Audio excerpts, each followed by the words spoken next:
scared to turn off the light, afraid in the dark.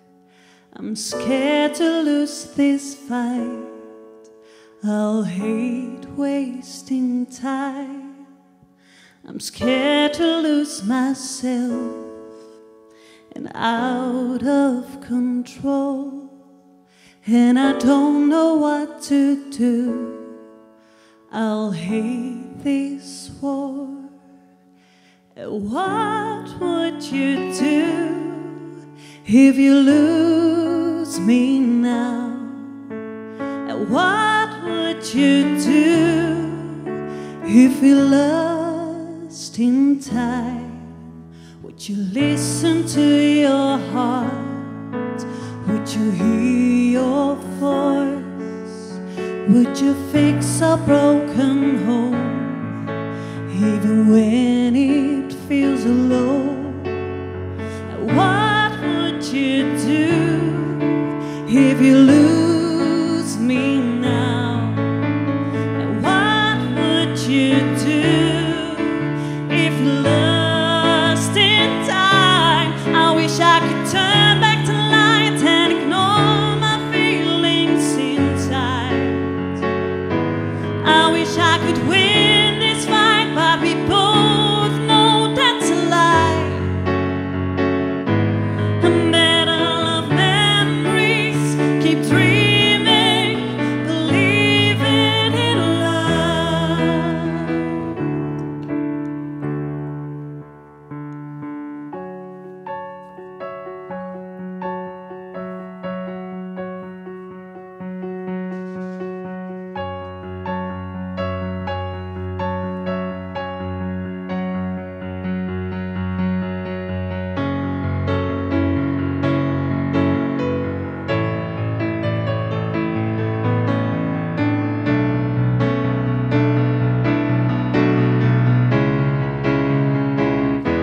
I wish I could turn on the light and ignore my feelings inside.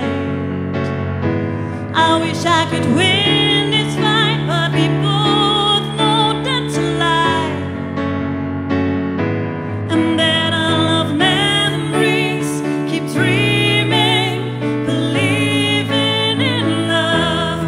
That all of memories keep dreaming, believing in love.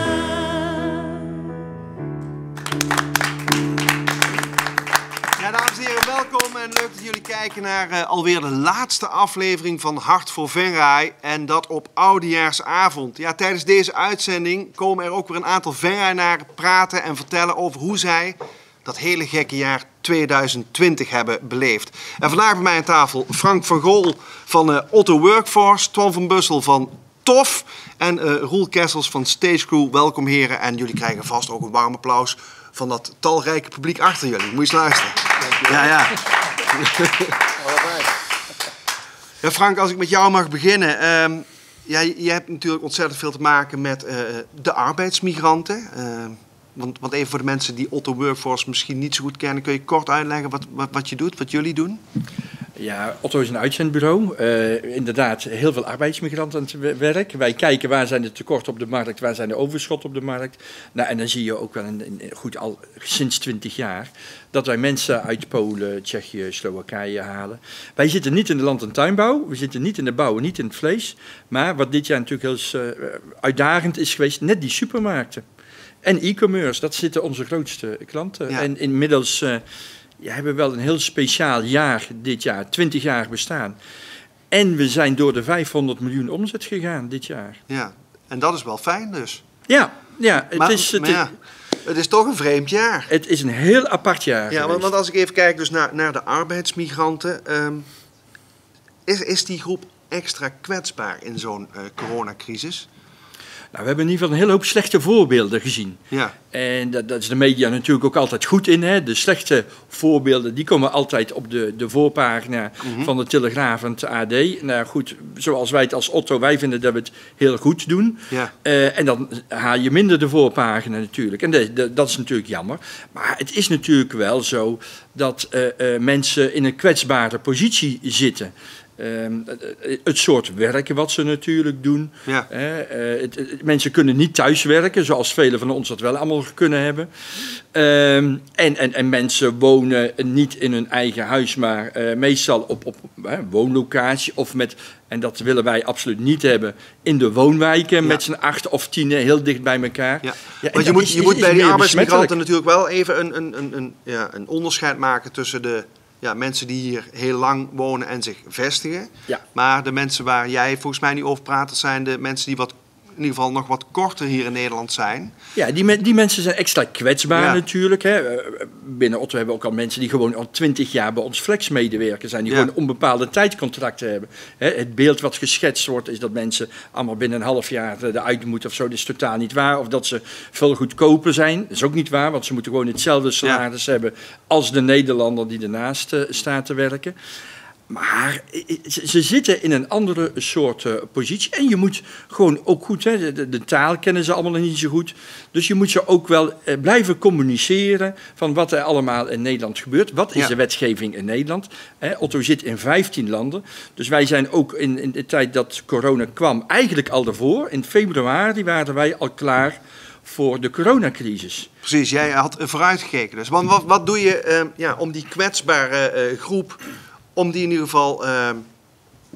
geval, hoe moet ik zeggen, om ervoor te zorgen dat ze wat minder kwetsbaar zijn. Wat doe je dan concreet? Nou ja, goed, de veiligheid organiseren. Nou goed, we hebben goede huisvesting, maar extra nog dat mensen meer ruimte hadden. Ja. We hadden de spatschermen in de auto's. Ze hebben de mondkapjes in de auto's, allemaal dat soort zaken. Ja.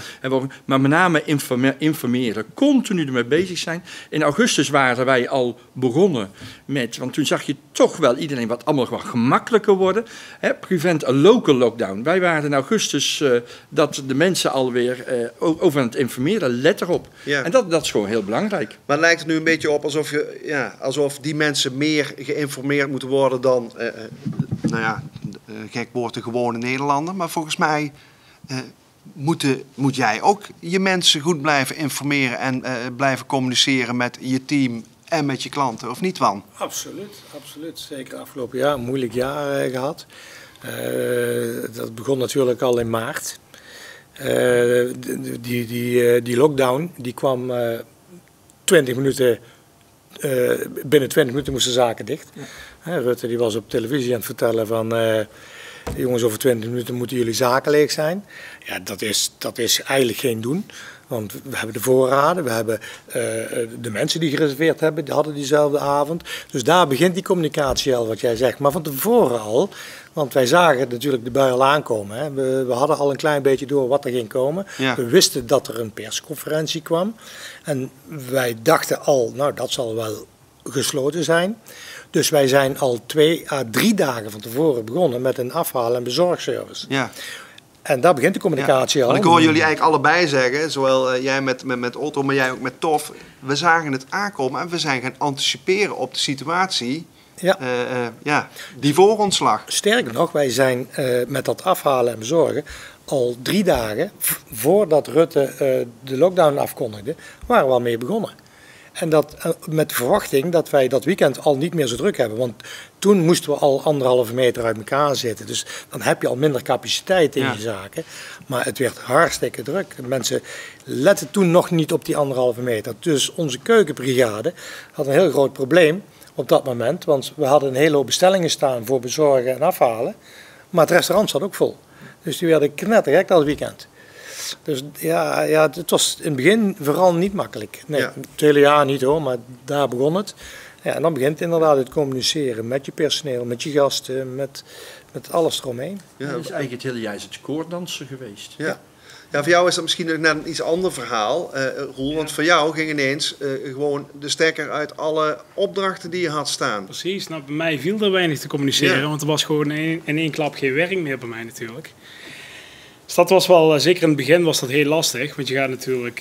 Ja, want even voor de mensen die kijken en die denken, leuke jongen, dat is Roel Kessels. Maar wat doet hij eigenlijk? Ik ben eigenaar van het bedrijf Stage Crew.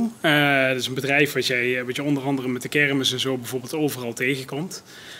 Wij bouwen grote podiums, we zorgen voor licht en geluid op festivals, bedrijfsevenementen, congressen en ga zo maar door. Ja. Dus ja, eigenlijk doen wij voornamelijk werkzaamheden waar heel veel mensen bij elkaar zitten. Ja, dat is in één keer gewoon helemaal weggevallen. Ja, dus er was geen podium meer te bouwen, geen zaal meer te verlichten en leuk aan te kleden. Dat was ineens Precies. allemaal weg. Dat was helemaal weg, ja. Ja. Maar hoe communiceer jij dan met, in dit geval, jouw werknemers, jouw team? Nou, we zijn eigenlijk zijn we al vrij direct bij elkaar gekomen en zijn we gewoon eens goed gaan nadenken over hoe zou de toekomst er eens uit kunnen zien. Nou, toen kwamen we er al gauw genoeg achter dat het toch best wel eens lang kon gaan duren. Dus toen zijn we gelijk flink in de kosten gaan snijden. We hebben dat wel dusdanig gedaan dat we al het personeel gewoon konden behouden. Dus iedereen die toen in dienst was, die is er nou gelukkig nog steeds. Mm-hmm. Maar zo hebben we wat nieuwe markten eigenlijk aangeboord. Zoals de online streams die nou heel erg... Want je moest ineens gewoon heel creatief zijn. We moesten echt Nou, ondernemers zijn volgens mij over het algemeen altijd creatief, maar nu moest er nog een tandje bij. Want je zegt, ik ben met online streams begonnen bijvoorbeeld. Nou ja, daar zijn we dus bijvoorbeeld samen met jou, Rob. Ja, dat weet ik. Hebben we het een en ander zijn we aangevlogen. Doen we online kerstborrels hebben ze juist een heel aantal leuke hebben afgerond. We doen streams voor bruiloften, maar ook voor uitvaarten, voor bedrijfspresentaties.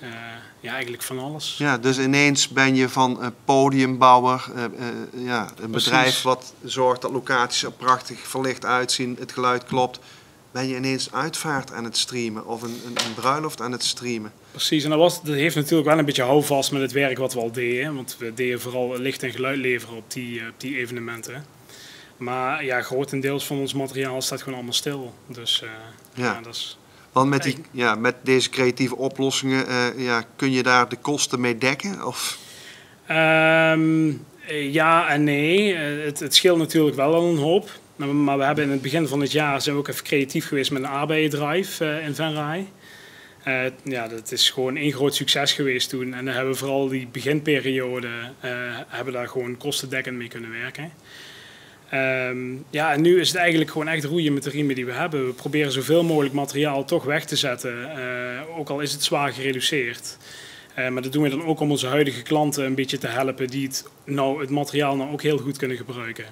Ja, en zo proberen we deze tijd gewoon door te komen. Want het is voor ons toch vooral een kwestie van tijd. Want wij zijn zo afhankelijk van die evenementen en die congressen en die beurzen.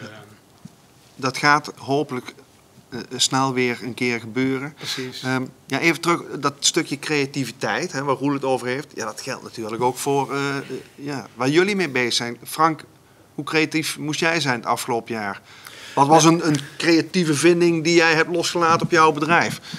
Ja, bij ons was het elke dag moesten we iets anders verzinnen. Misschien hebben jullie allemaal, dat hebben we allemaal gezien, het hamsteren in de winkels. Hè. Onze grootste klanten zijn Albert Heijn en Jumbo. Ja. Alles wat in de Jumbo winkels wordt verkocht en in de Albert Heijn winkels, maar ook online, gaat door de handen van onze mensen. We hebben er 8000 mensen werken. En er werden ineens 1500 mensen extra gevraagd. En dan moet je kijken hoe ga je dat organiseren. Maar wij hebben ook een klant als Gezelle die het fietsen in elkaar zet. Ja, hadden geen onderdelen meer uit China. Dus hoe snel ga je mensen dan trainen dat ze in plaats van inderdaad een fiets in elkaar zetten, dat ze orderpicker kunnen worden voor Jumbo. Ja.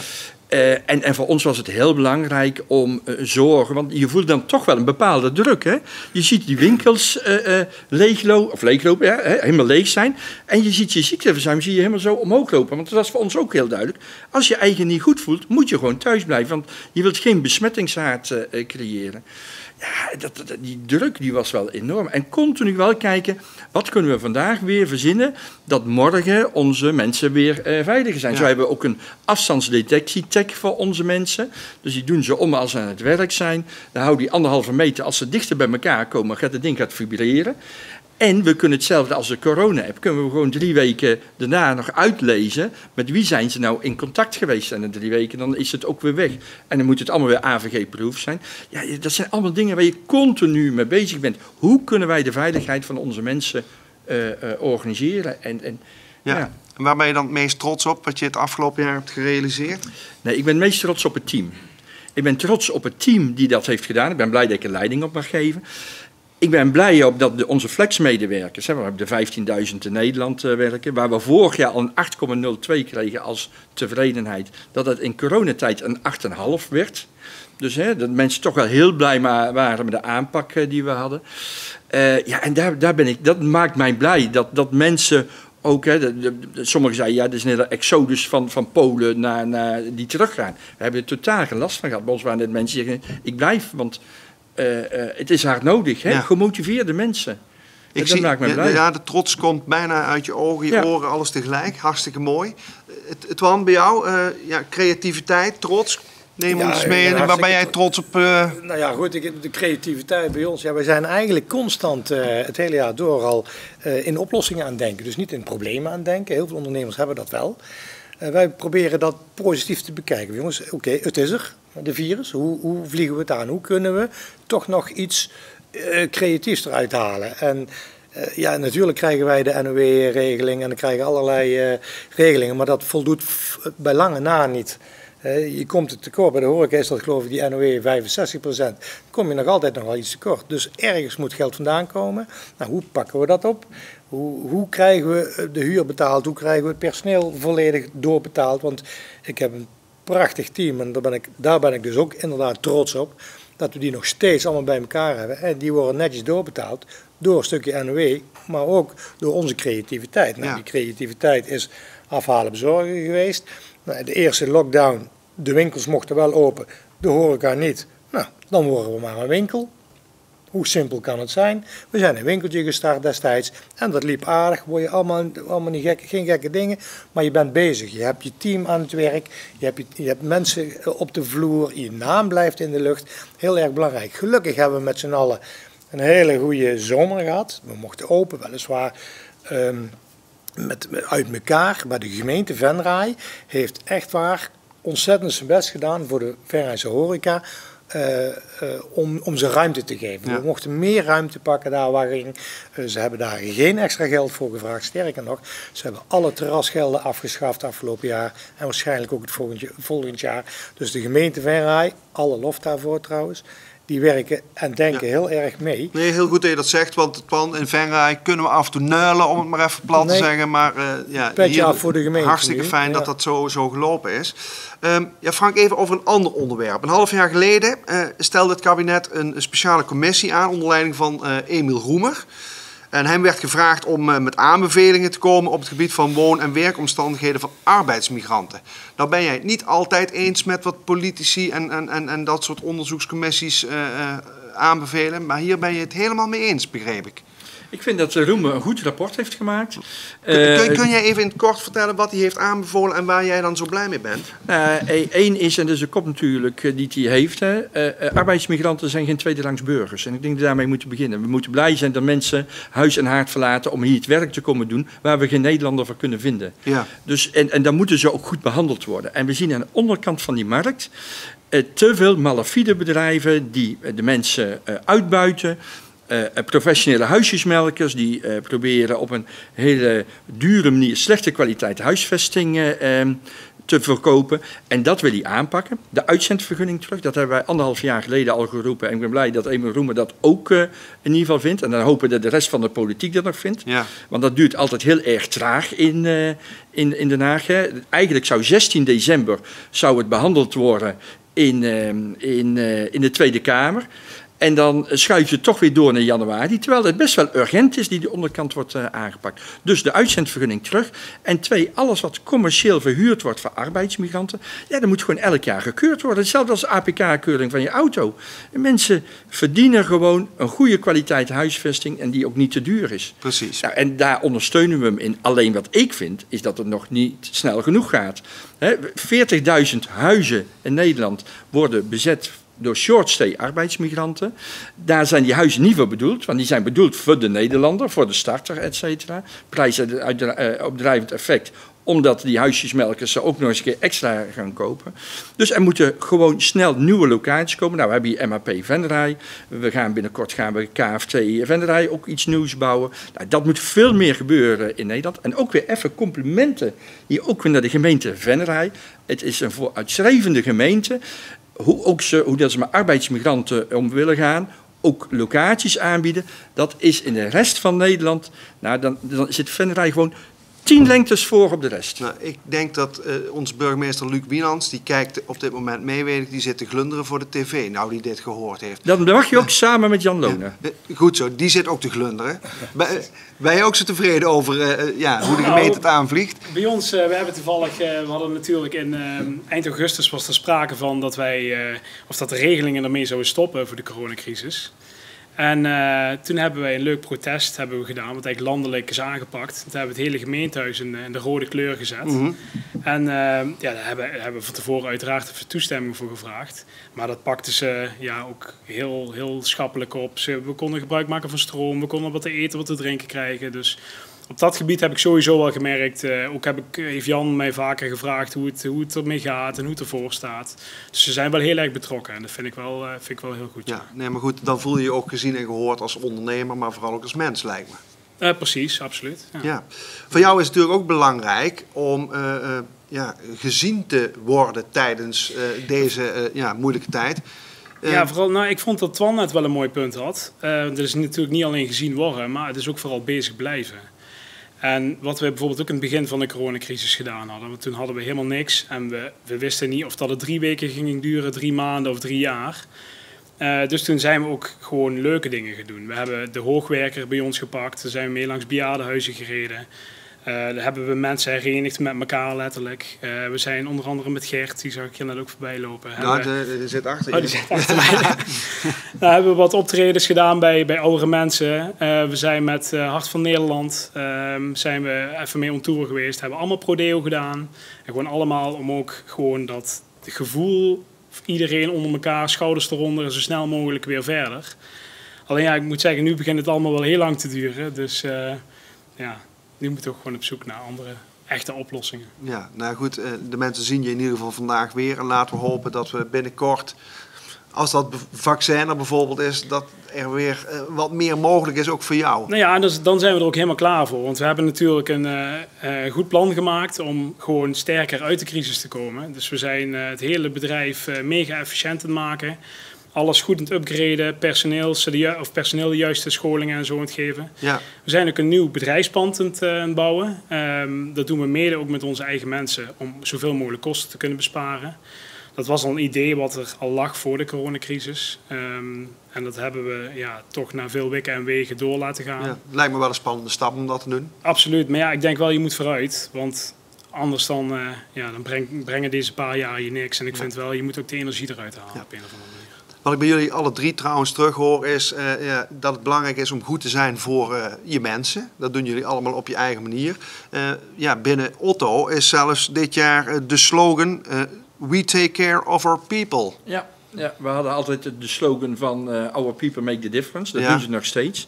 Maar echt dit jaar is je moet om je mensen zorgen. Zorg om je mensen. Voor iedereen, zeker als je uit het buitenland komt, je zit in een heel ander land, je wilt daar een bestaan opbouwen, je weet niks. Ja, dat is gewoon heel erg belangrijk. Dus dat was ook continu het verhaal. We take care of our people. Mensen die zaten op de woonlocaties. We hadden de Fit at Otto, we hadden de Otto Run, we hebben de Otto Happy Otto Wish. Kun je dat iets concreet? Kun je één concreet voorbeeld geven wat je dan doet bij die Otto Run bijvoorbeeld? We hadden de digitale run en op zondagochtend gingen de honderden mensen inderdaad rennen, de 5 kilometer. En dan degene die de snelste test had, die het snelste gelopen had, het mooiste verkleed was, allemaal dat soort dingen. Kon ze allemaal weer foto's insturen. Nou, en dan hadden we daar weer prijzen voor. Maar je doet het met elkaar. Ja. En ik vind het mooiste de Happy Otto Wish. Want er zijn mensen die dus gewoon niet terug konden. En dan was de dochter jarig bijvoorbeeld, de moeder was hier aan het werk.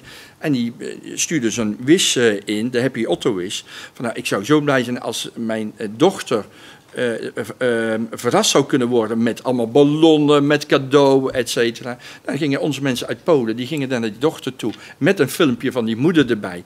Ja, echt tranentrekkende dingen. Echt supermooi. Hoe lang zijn jullie mensen vaak in Nederland, in één stuk, zeg maar? Ja, dat varieert. Hè. Mensen blijven toch wel gauw een aantal maanden, dat ze dan weer teruggaan, zeker als ze familie hebben zitten. Maar goed, ook 20-30% van de mensen die eenmaal bij Otto begonnen zijn de nieuwe Nederlander geworden. Ja, want het lijkt me ook wel moeilijk om die te binden in het begin natuurlijk. Ja. Ja, maar die gaan heel erg terug. En vandaar dat je voelt je toch ook moreel verantwoordelijk voor de mensen. Frank, zijn er ook mensen die teruggaan naar Polen of naar een ander land, die dan ook weer een keer terugkomen dat ze het missen in Nederland? We hadden iemand, en die werkte toevallig bij ons in de kantine Violetta. En die werkt al jaren bij ons. En die had in november besloten, ik ga terug naar Polen samen met mijn man. Ze hadden een huis, hadden ze helemaal verbouwd, et cetera. En ze wou een schoonheidssalon wou ze beginnen. In februari en in maart begint de crisis. Ja, en ze kon niks meer. En die is weer teruggekomen en die komt nou en zegt, ik blijf de komende paar jaar blijf ik weer in Nederland. Ja. En zo'n wens, zo'n Otto Wish, dat heb je nu bedacht rondom die coronatijd. Is dat ook iets wat dadelijk als corona voorbij is, wat erin blijft zitten? Dat zou best wel kunnen. We doen nou met Kerstmis, eerste kerst doen we 25 Otto Wishes in vervulling laten komen. Maar we haalden er wel een hele hoop uit van hoe we met mensen om willen gaan. Dat zat natuurlijk altijd, dat zit binnen het DNA van Otto. Maar we hebben ook een hele hoop geleerd dit jaar. Ja. Wat heb jij geleerd, Twan, tot slot? Wat ik geleerd heb is dat je vooruit moet kijken. Dat je goed moet zijn voor je personeel.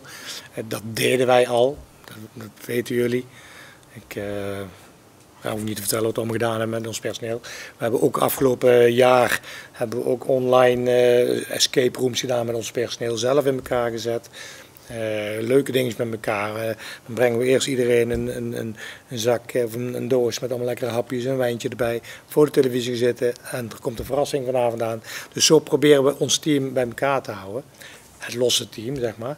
En het vaste team is nu constant aan het werken in de zaak om wat we nu aan het doen zijn. Voor 3 weken geleden voor de lockdown. Ja. Toen waren we echt nog op 5 fronten bezig. Nu wordt het allemaal wel minder. Maar dat is wat we geleerd hebben, ja. Vooruitkijken, zorg goed voor je mensen. Precies wat Frank zegt. Want je hebt ze daar nog een keer nodig, hoop ik. Ja, en wat ik in ieder geval bij jullie heel erg terug hoor is dat die mensen, dat is het allerbelangrijkste binnen. Je kunt niet zonder op. Je kunt niet zonder die mensen. Ja. Alleen kun je dit niet doen. Allerlaatste vraag, mannen. Dat is een vraag uit deze pot. Dat is een verrassingsvraag. En ik weet ook niet welke vraag dat er op die kaartje staat. Maar ik stel voor dat ik er gewoon eens even eentje uit ga trekken. En daar sluiten wij mee af. Klaar voor? Eens even kijken. Oh, dat vind ik wel een hele interessante. Vooral ook, ik ben benieuwd hoe de horecaman daarop reageert. De vraag is, zit jij wel eens op de telefoon tijdens een etentje met je partner? Ik zie sommigen nou zo een beetje omlaag kijken. Twan, vertel eens, ja? Nee, jawel. Ja, ja. Nou goed, ik denk dat vaak wat belangrijk is dat je telefoon bij de hand houdt. We hebben toch overal her en der alarmsystemen die kunnen bellen, familieleden. Het is niet constant, maar als hij afgaat, dan kijk ik wel even van, hier zit leg maar aan de kant of niet. Het kan belangrijk zijn. Ja. En zie je de mensen in je eigen restaurant dat ook doen tijdens de etentjes? Ja, maar, of is dat een romantiek niet constant. Als het te veel wordt, dan zeg ik er wat van. Hè. Ja, echt? Nou ja, als ik met een gezelschap aan het praten. Nee, niet als andere gasten. Nee. Ik dacht dat je klanten ging aanspreken. Doe die telefoon eens weg, jongen. Weg. Nee, maar goed, kijk, als je met een gezelschap zit en zo en iemand zit heel lang. Hallo, zijn we niet gezellig? Zo. Ik maak wel een of andere opmerking dat het duidelijk wordt dat ik dat niet zo prettig vind. Maar zelf kijk je dus af en toe wel. Hoe zit het bij jou? Nou ja, ik leg hem aan de zijkant en als ik zie dan, maar wel kieken, hè? Ja. En jij, Roel? Nou, ik vond het mooi dat je net aan Twan vroeg van wat heb je geleerd van de afgelopen coronatijd. Ik denk wel dat ik dat geleerd heb. Er bestaat veel meer dan werk, want daar ben ik nu wel achter gekomen. En inderdaad, leg die telefoon even weg als je lekker aan het uit eten bent of iets anders gezellig aan het doen bent. Want het hoeft niet alleen maar werk te zijn natuurlijk. Oké. Dus, ja. En jij, Frank? Ja, eerlijk antwoord. Bij mij iets anders, moet ik zeggen. Wij moeten 24/7 bereikbaar zijn. We hebben hier ook het callcenter in Venray. Dat heeft ons echt in de coronatijd ook geholpen dat onze mensen 24/7 kunnen bellen. 2000 telefoontjes per dag die er dan binnenkomen. En ik ben een WhatsApp-freak. Dus ik hou ook wel van controleren, kijken wat er allemaal gebeurt. De opkomsten bij de klanten moeten allemaal goed zijn. Maar tijdens het eten leg ik hem wel omgedraaid. Dus omgekeerd en dan... En hoe vaak gaat hij dan toch stiekem nog eventjes om? Ja, dat is ongeveer zelfs bij mij. Denk ik. Ja, dat zou tussen elk gerecht wel een keer kunnen zijn. Dus, ja. Goed zo. Mag ik jullie in ieder geval heel hartelijk bedanken en laten we hopen op betere tijden. Dank jullie wel. Ja, dan krijgen jullie applaus van die paar gasten die er zitten. En dan schakelen we nu even over naar het beeldscherm, want we gaan eens even kijken naar een aantal Venraynaren die ons een mooie wens in ieder geval gaan toespreken. Daar komen ze. Lieve mensen, de feestdagen zullen voor de meesten van ons heel anders verlopen dan we gewend zijn. Maar toch wil ik u van harte een vredig, vooral ook gezond en heel gelukkig nieuwjaar toewensen. 2020 was een lastig jaar. Corona zorgde voor veel protocollen, procedures en extra werk.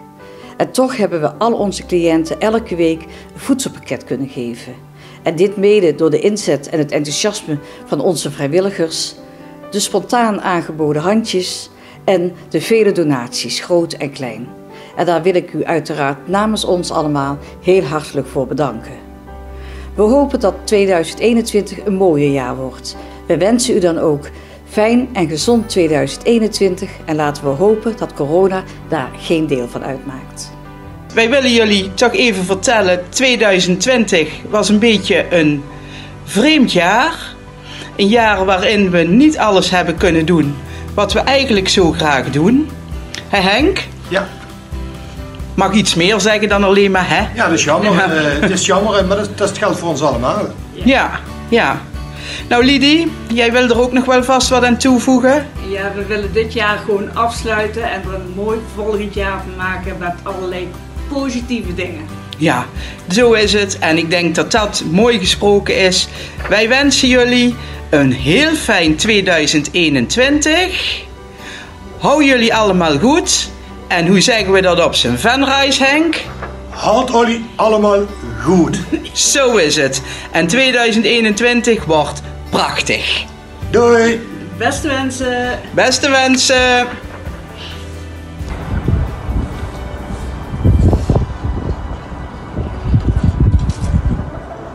Lions Club Venray Peelparel wenst jullie een fantastisch mooi, warm en liefdevol, gezond en coronavrij, warm en sprankelend 2021. En wanneer het weer kan, tot ziens op de Fun Night. Namens het Sint-Niklaas Gilde Venray wensen wij jullie een gezond, een goed, liefdevol, coronavrij, voorspoedig 2021. Hey. Ondanks de belemmeringen van corona hebben onze vrijwilligers hun gasten niet in de steek gelaten. En voor 2021 laten we jullie ook niet zitten. We wensen jullie een gelukkig en gezond nieuwjaar. Beste mensen, het nieuwe jaar is begonnen en we hebben er gewoon zin in. En we zijn er ook echt aan toe.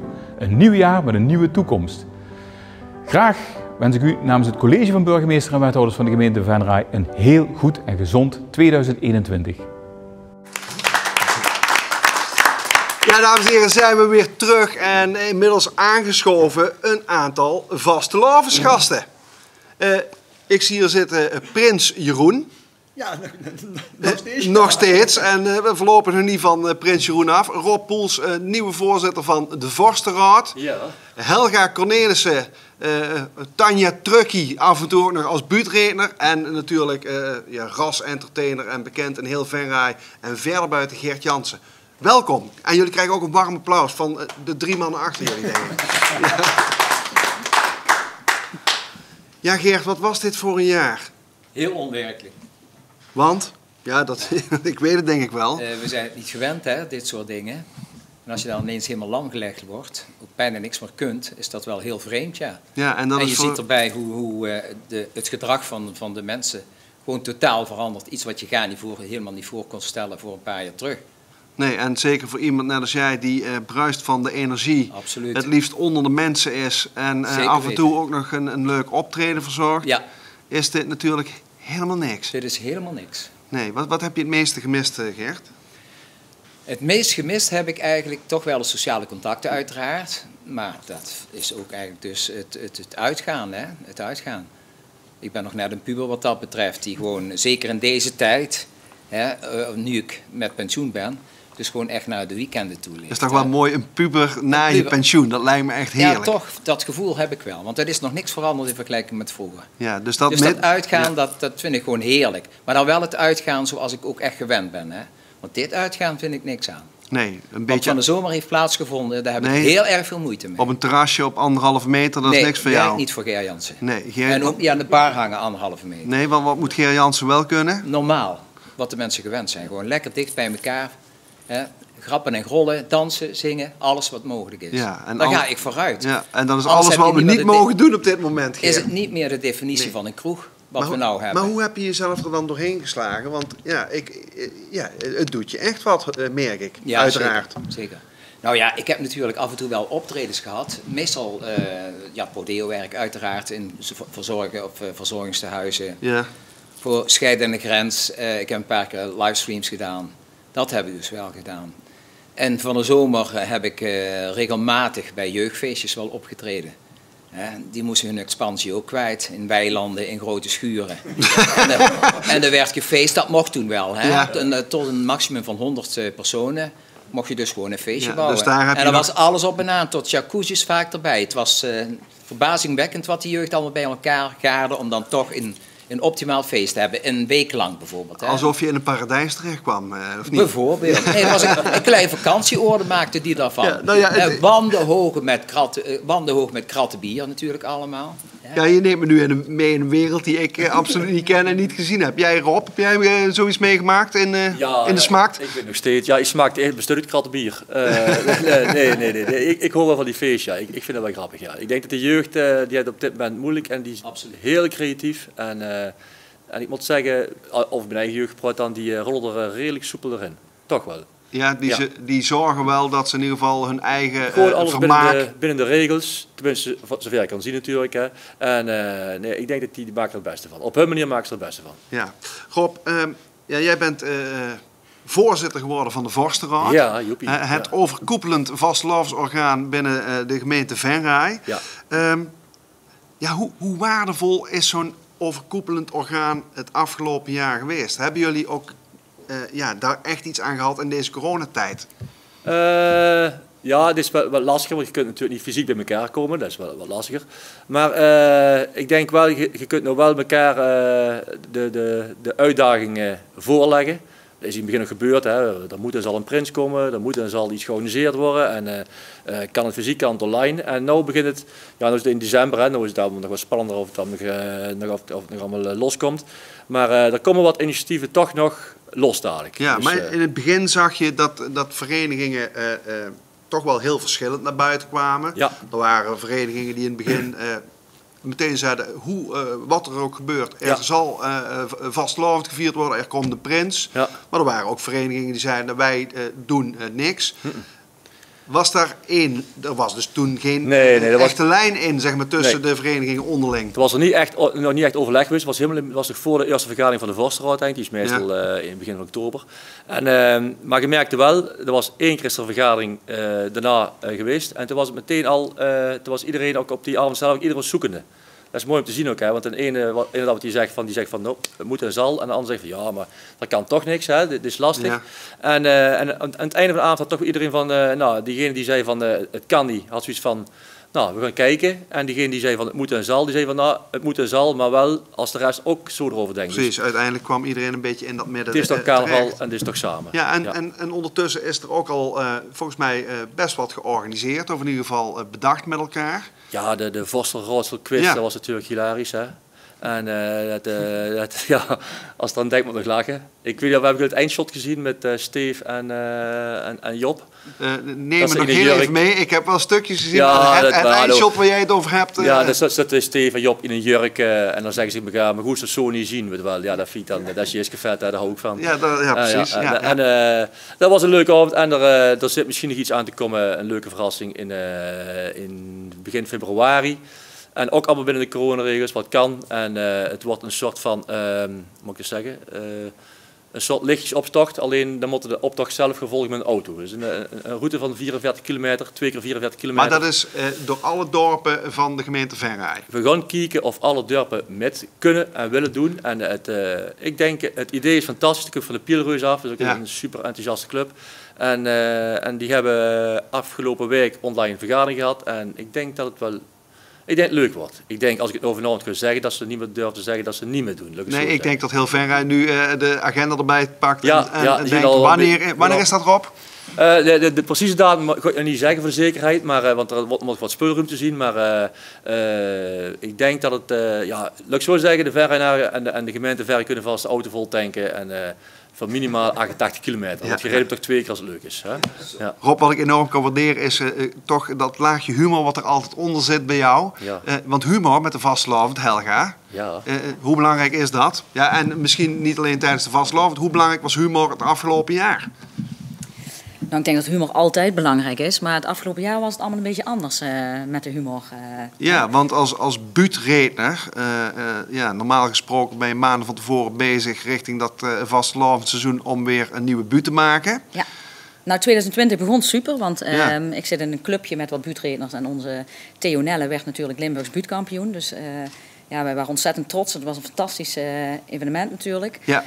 En daarna kwam die carnaval waarin dus corona uitbrak en viel alles op zijn gat. Ik was het jaar daarvoor derde bij de Limburgse buurtkampioenschappen, dus ik had dit jaar ook best wel wat optreden staan in de hele provincie en ook in Brabant. En die vielen ook allemaal op hun gat, zeg maar. Weet je, het is heel jammer en ik baal er natuurlijk wel van, maar het is ook niet zo dat ik... het is voor mij niet mijn hoofdinkomen of... Het is nou eenmaal zo, dus... Nee, maar dat is wel zo'n beetje de belangrijkste bijzaak in het leven. Nou, dat ook niet. Er zijn natuurlijk nog veel meer belangrijke bijzaken. Maar ik heb het wel gemist. Ja. Het is wel heel jammer dat het niet door kon gaan. Maar je hoopt, volgend jaar gaan we het weer doen. En we gaan andere leuke dingen doen. En, het is gewoon een hele leuke hobby voor mij. Hey, maar dat stukje humor, want goed, ik ken je al wat langer. Dat zit gewoon toch wel in je. Heb je dat wel kunnen gebruiken het afgelopen jaar? Nou ja, ik ben natuurlijk schooljuf, dus ik kan dat dagelijks inzetten, dus dat komt goed. Hoe zet je dat in dan bij die kinderen? Ja, ik heb gelukkig groep 7, dus die kunnen al, die snappen al iets. Die snappen de grapjes van die juf, ja. Dus ik kan bij wijze van spreken heel de dag toneel spelen. Hè? Dus mijn rekenlessen, die kun je ook uitspelen. Als je het leuk doet, dan zijn ze toch meer betrokken, zeg maar. Dus op die manier heb ik dat ingezet. Ik ben ook wel gevraagd om online een buurt te doen, maar dat ga ik dus echt... Dat lukt gewoon niet. Je moet gewoon publiek hebben. Mensen moeten lachen om jou en je moet weten wanneer je even stopt en wanneer je weer doorgaat. En dat kan niet. Voor een camera zonder dat er respons is. Heb jij eens een optreden gegeven dat je voor een camera stond en dat er niks terugkwam, Ger? Ik heb verschillende livestreams gehad, ja. Maar er zaten op de achtergrond een paar mensen. Je hebt het een paar keer meegemaakt. Maar het is anders. Het is wel even wennen hoor. Als je daar zo alleen voor een camera staat en je moet acting. En doen. Het viel niet echt helemaal tegen. Niet echt dat ik zeg van ho.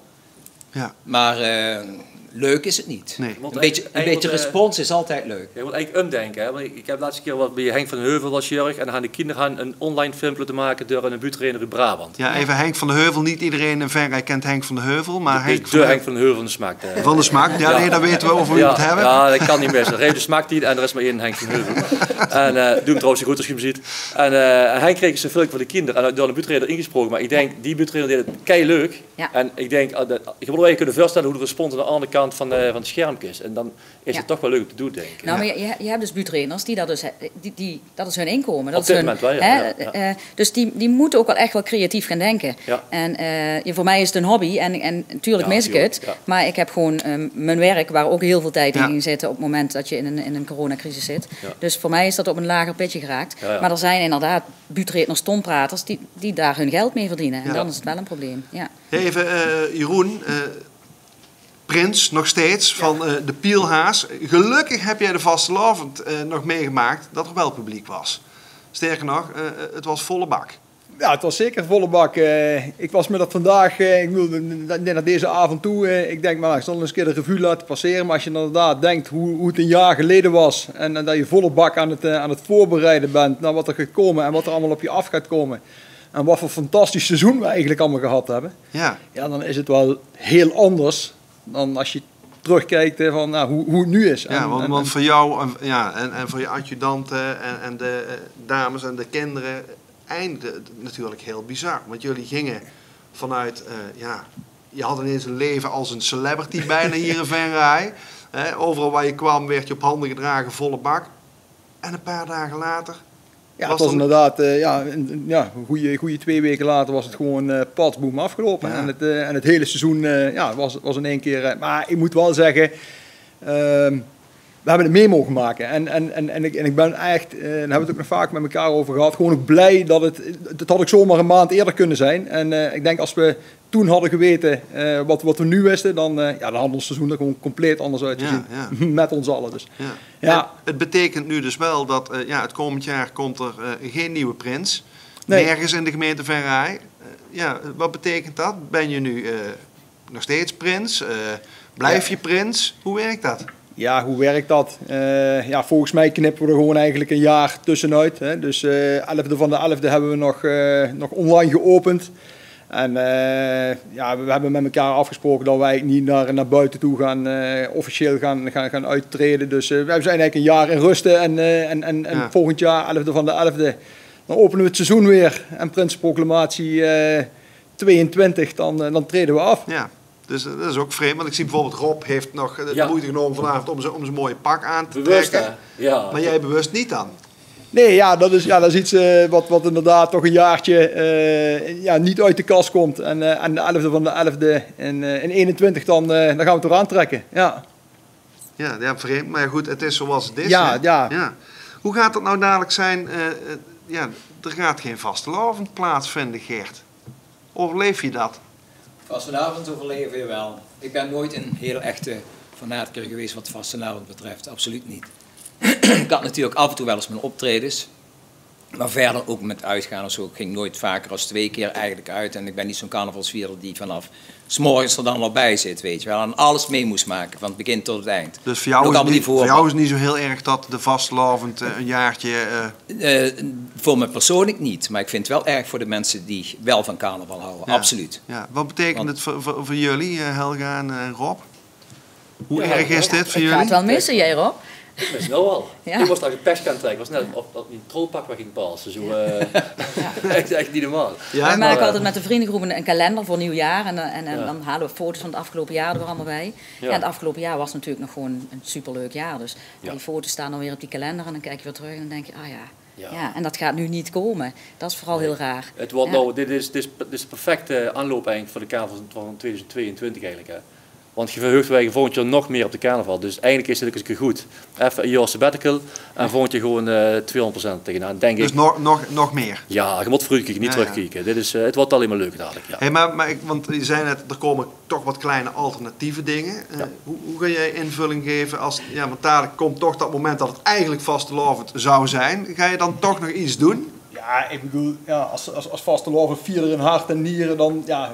Daar worden mogelijkheden zijn dan, die ga je pakken. En een mooi alternatief is bijvoorbeeld nachtwerk in de Schouwburg, een mooi concert dat ze gaan geven. Daar stonden we vooraan in de rij om daar de kaartjes voor te bemachtigen. Ja, en wij zullen met onze eigen club echt wel daar her en der binnen de mogelijkheden toch wel in ieder geval ergens... toch een pilsje drinken. Pilsje drinken, inderdaad, ja. En een wagen vol met benzine en die lichtjes op. Dat sowieso. Ja. En al die Venrayse liedjes die nou dus al door zijn aan halve finale van LVK. Hè, goed, van de 5 Venrayse inzendingen zijn er wel 5 in de halve finale van het LVK gekomen. Ja, hoe kijken jullie daarnaar, naar zo'n LVK? Beleef je dat net zo intens als normaal? Of is het zo van, het is maar... een tussenjaar? Vind ik niet. Ik bedoel, uiteindelijk zijn het toch weer de artiesten die er ook weer volle bak voor gaan. Hetzelfde met het Listisch Festival wat afgelopen jaar heeft plaatsgevonden.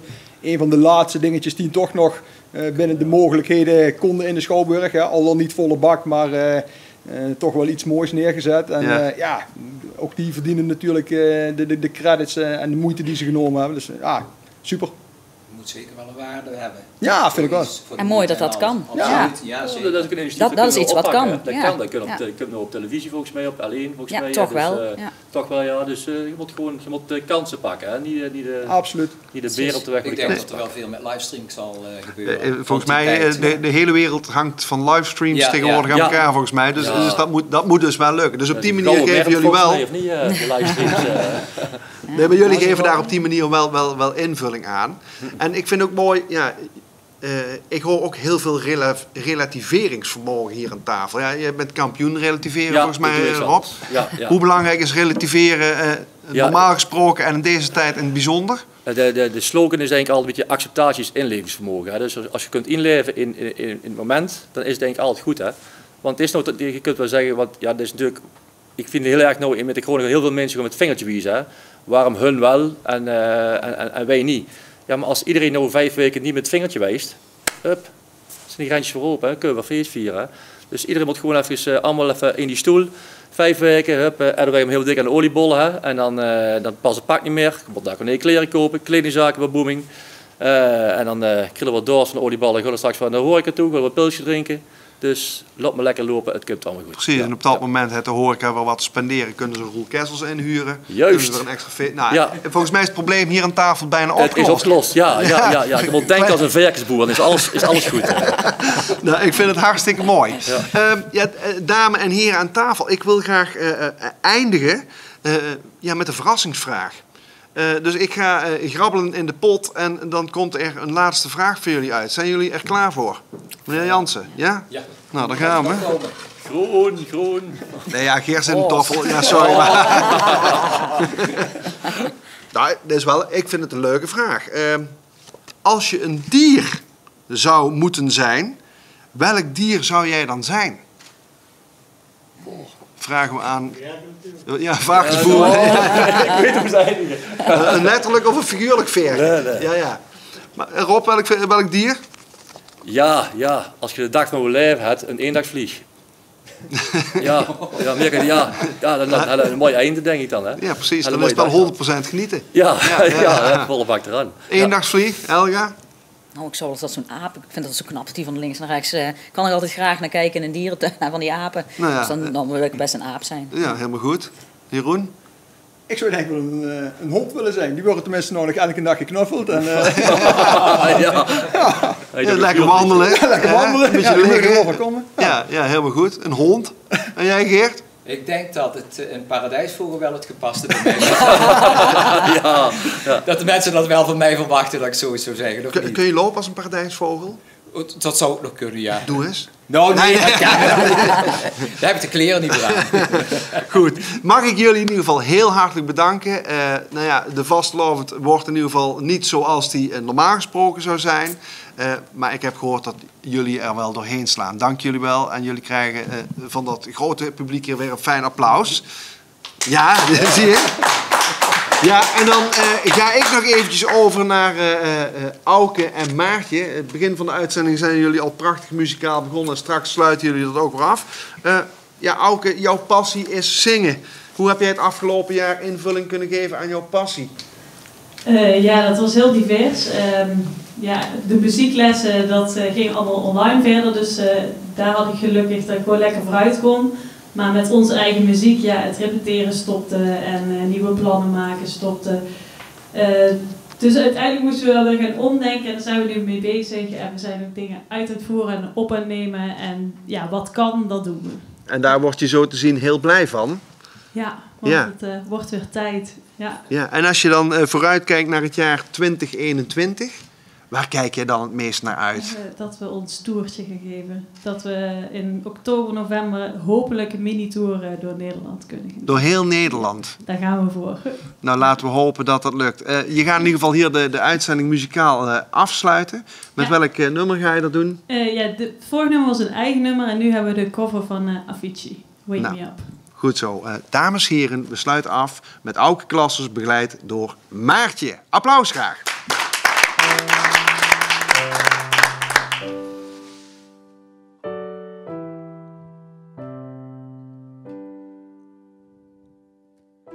Feel my way through the darkness guided by a beating heart. I can tell you where the journey will end, but I know where to start. They tell me I'm too young to understand. They said I'm caught up in a dream. Will never pass me by if I don't open up my eyes. But it's fine by me. So wake me up when it's all over, when I'm wiser and I'm older. All this time I was finding myself, and I didn't know I was lost.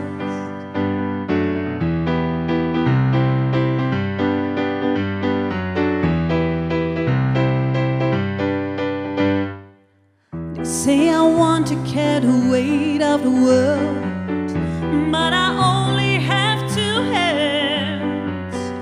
Hope I get the chance to travel the world, but I don't have any plans. I wish that I could stay forever this young.